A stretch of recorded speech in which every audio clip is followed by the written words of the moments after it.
यशोदा जी दिल्ली से। राधे राधे महाराज जी। महाराज जी, आप कहते हैं कि जब बड़े बड़े ऋषि मुनियों के ध्यान में भी प्रभु सदा नहीं आते, तो हम जैसे ग्रस्त के जीवन में कैसे आ सकते हैं महाराज? यही यही आश्चर्य की बात है कि वो बड़े बड़ों के ध्यान में नहीं आते, लेकिन आगे जो पंक्ति लिखी है उसको ध्यान से सुनिए। मुनि मन ध्यान धरत नहीं पावत, करत विनोद संग बालक भट। भगवान बड़े बड़े मुनियों के ध्यान में नहीं आते, लेकिन भगवान बालवत स्वभाव, सरल स्वभाव, न मन कुटिलाई, ऐसे को जल्दी मिल जाते हैं।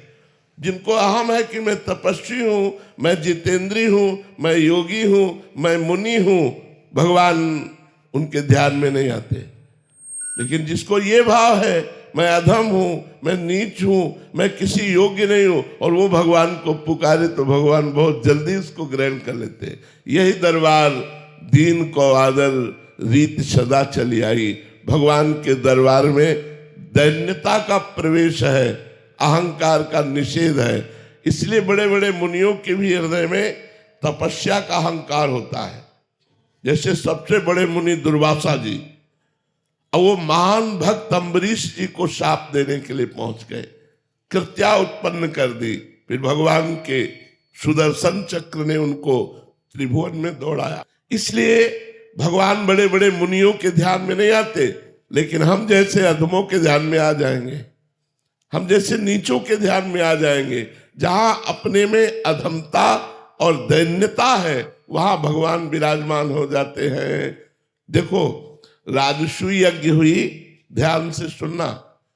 राजसूय यज्ञ में एक शंख रखा गया था कि जिस समय यज्ञ की पूर्णता होगी तो शंख अपने आप बज जाएगा।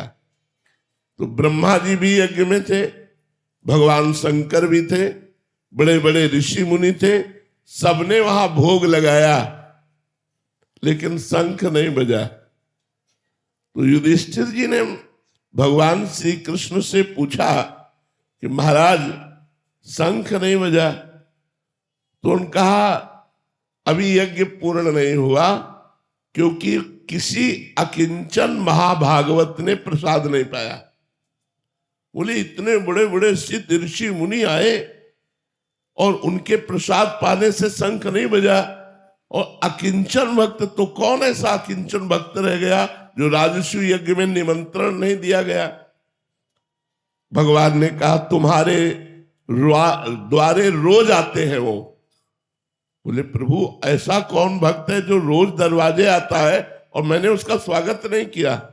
तो बोले आपके यहां झाड़ू लगाने वाला स्वपच वाल्मीकि। बोले प्रभु वो अनन्य भक्त है? बोले महान अनन्य भक्त है, और उनके हृदय में भक्ति का अभिमान भी नहीं है, और वो दैन्य है। अर्जुन और भीमसेन को भेजा, जाओ उनके घर और उनको निमंत्रण देके बुलाओ और रसोई तैयार करें द्रौपदी, और जब उनको सम्मान से पवाओगे तब यज्ञ पूर्ण होगा। तो स्वपच वाल्मीकि के यहां जब अर्जुन और भीम जी गए तो वो रो रहे थे भगवान का नाम जप करते हुए, हा कृष्ण हा कृष्ण। भीमसेन ने देखा कि अरे इनको तो कोई जानता ही नहीं कि ऐसे महान भक्त हैं। ये तो एक हाथ में डलिया, एक हाथ में झाड़ू लिए दोना पत्थर वहां उठाते, लेकिन ऐसे महान भक्त साष्टांग दंडवत। जो इस साष्टांग दंडवत किया, तुम कहा अरे मालिक आप ये क्या कर रहे हो, हम तो आपके नौकर हैं, हम तो आपके द्वारा पोषित है। उन्होंने कहा भगवान श्री कृष्ण ने अब आपका रहस्य खोल दिया है, अब आपको निमंत्रण देने आए हैं। और आपको बोले हम तो रोज जूठन पाते हैं, हमें निमंत्रण की क्या जरूरत? बोले नहीं, भगवान ने कहा है। तब उन्होंने कहा भगवान की तरफ प्रलय कोप से कहा कि मैं छुप करके आपका भजन करना चाहता हूं, लेकिन आप प्रकाशित ही करना चाहते हैं, तो यदि आप प्रकाशित करना चाहते हैं तो मैं छुप कैसे सकता हूं, अवश्य आऊंगा।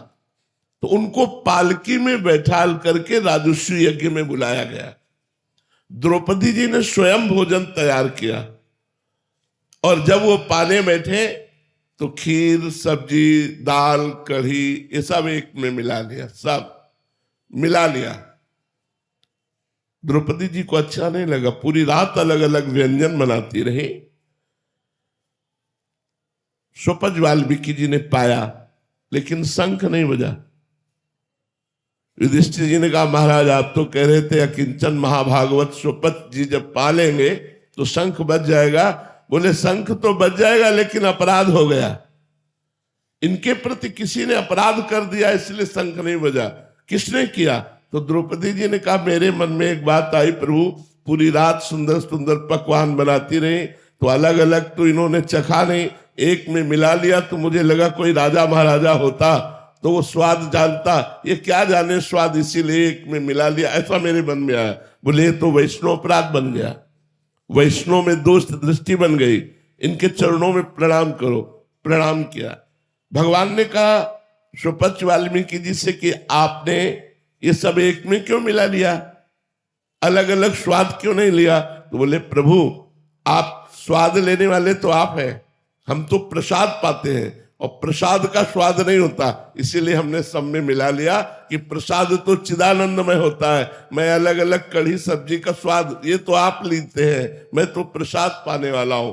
जे ही द्रौपदी जी ने प्रणाम किया, बड़ी जोर से शंख गर्जना होने लगी, पूर्णता हो गई। तो हम ये बताना चाहते हैं कि जहां दैन्य है, जहां अकिंचनता है, जहां अहंकार नहीं है, वहां भगवान हृदय में प्रकाशित होते हैं। अगर अपनी तपस्या का भी अहंकार है तो चाहे जितना ध्यान लगा लो, भगवान ध्यान में आने वाले नहीं। बात यहाँ ये है। और अगर ऋषि मुनि संतों को भगवान ना मिलते हो तो वो जीते किसके सहारे हैं?